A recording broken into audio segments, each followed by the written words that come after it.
Most women waste hours trying to figure out how to stay on his mind. But the truth, just 3 words said the right way can make him think about you non-stop. And no, I'm not talking about the obvious "I love you." I'm talking about words that slip under his skin and trigger the part of his brain that keeps replaying you like his favorite song. Here's the secret: men don't obsess over beauty or perfection.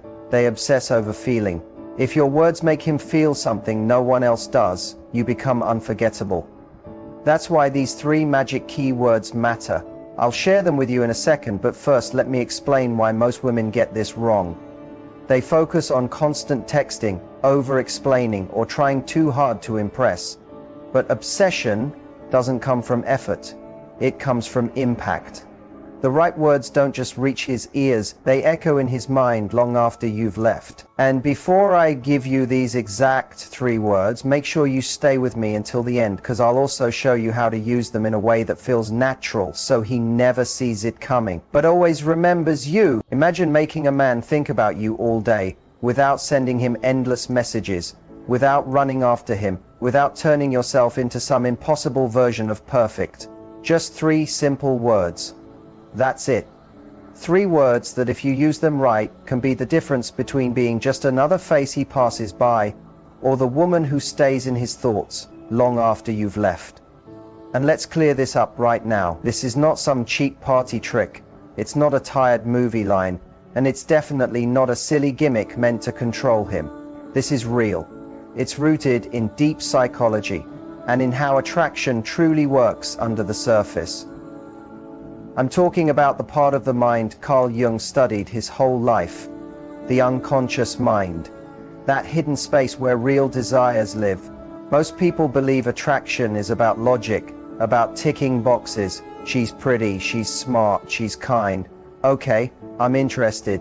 But that's not how it really works. If it were that simple, dating apps would have solved love years ago. The truth is, the connections that move us the most are not logical. They're emotional, symbolic. They live in the part of the mind you can't see, but you can feel. Jung explained it perfectly. Until you make the unconscious conscious, it will guide your life, and you'll call it fate. Think about that for a moment. The memories that stick with you? When someone's smile feels different, when a simple comment touches something deep, when a glance feels like a whole conversation. Those aren't planned.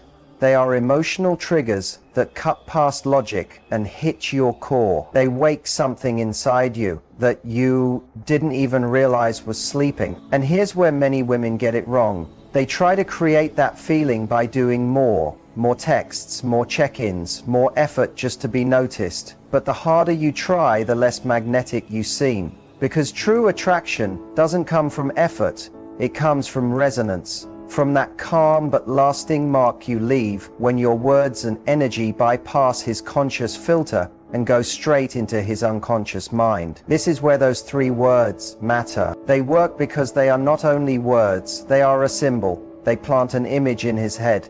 They invite him into a story he can't help but imagine himself in. And once that picture is rooted in the part of his mind that holds meaning and emotions, you're no longer fighting for his attention like everyone else. You've entered a whole new space. You become the woman he can't stop thinking about, even if he doesn't fully know why. So here's my promise to you. By the end of this, you'll understand not only what to say, but why it works on a deeper level that has nothing to do with tricks and everything to do with psychology. This isn't about making him obsessed for a week and then fading away.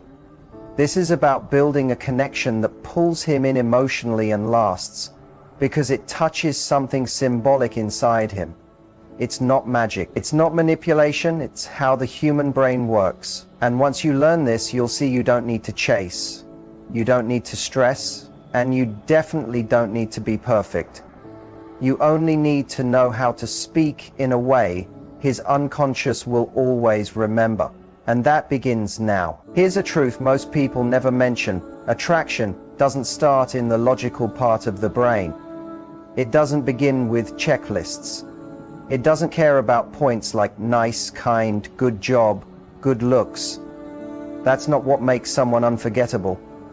The connections that stay with us, that haunt us in the best way, are emotional first, logical later. And this is what Carl Jung spent his life studying. He showed that the human mind is driven as much, if not more, by symbols, patterns, and unconscious pulls as it is by reason. We like to believe we're making conscious, smart choices. But really, the unconscious arrives first. That's why he said, until you make the unconscious conscious, it will guide your life and you'll call it fate. In simple words, until you understand what's pulling strings underneath, you'll think things just happen. You'll think you just clicked with someone. But that click is not random, it's emotional and symbolic resonance. Something in their words, their moves, even their tone, speaks right to your unconscious mind, skipping logic altogether. And this is where most women unintentionally block themselves from creating that kind of spark. Why? Because how do they usually start? With something plain, polite, and flat. Hey, how are you? How's your day? Hope you're okay. Now, it's not bad, it's just invisible. Those phrases don't create a spark. They don't give an image. They don't cut through the noise of his day. And if nothing you say stirs him emotionally, there's nothing for his mind to hold on to. No hook, no replay later. Think of it like this. The mind doesn't store words, it stores feelings. You may not remember the exact words someone said years ago, but you remember how you felt in that moment. That's emotional anchoring. Without it, even a nice conversation fades into the same boring blur. And here's the catch.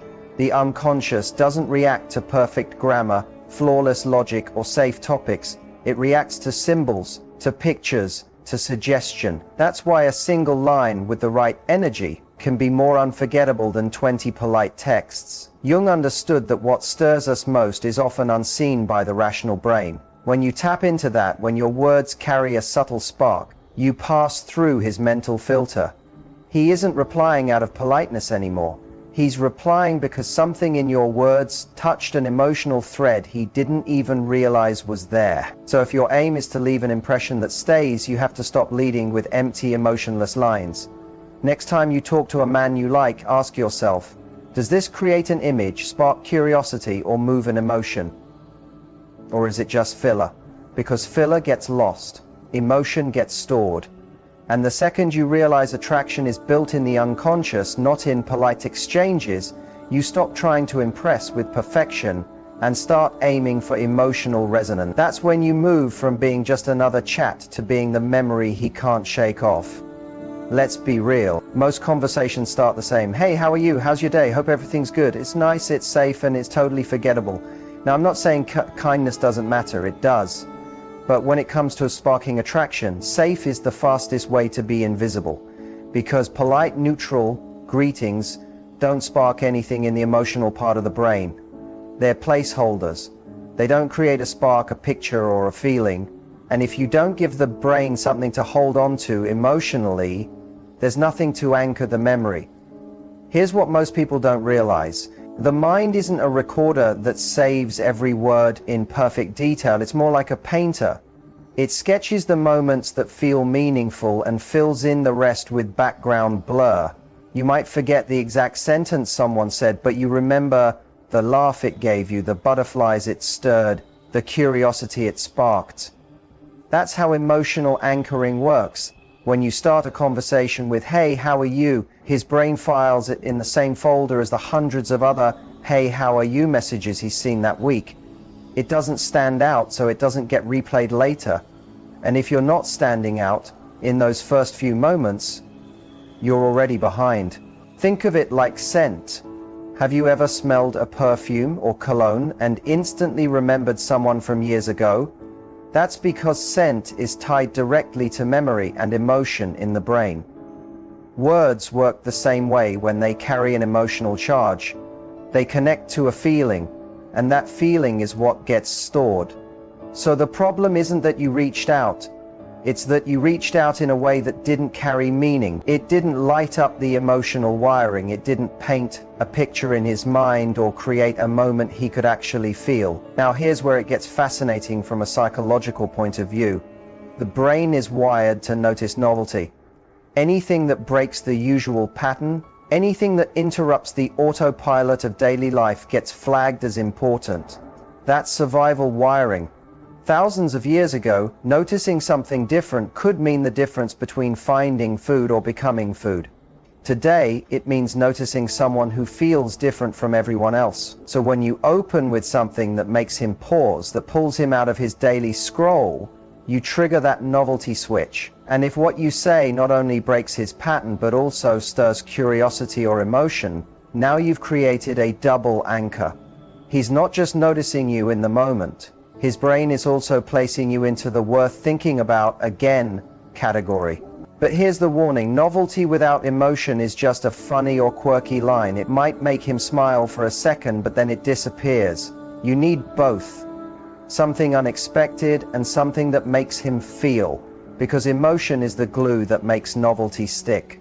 That's why the gap between "how are you" and something charged, playful, or image-rich is massive. One goes unnoticed while the other slips in and makes itself at home in his memory. And in attraction, the second you take up emotional space in someone's mind, the game changes. Here's the trap most women don't even realize they're walking into. You start sounding like every other woman in his inbox. Same greetings, same safe questions, same predictable rhythm. And when you blend in, you vanish. It's not that he doesn't like you, it's that nothing about your words creates a moment worth holding on to. You become part of the background hum of his day, not the melody he replays in his head. And then, because you can feel you're not standing out, you overcompensate. You send longer texts, you fill them with emojis, you hand out big compliments, you fire off question after question to keep the conversation alive. But here's the hard truth. That doesn't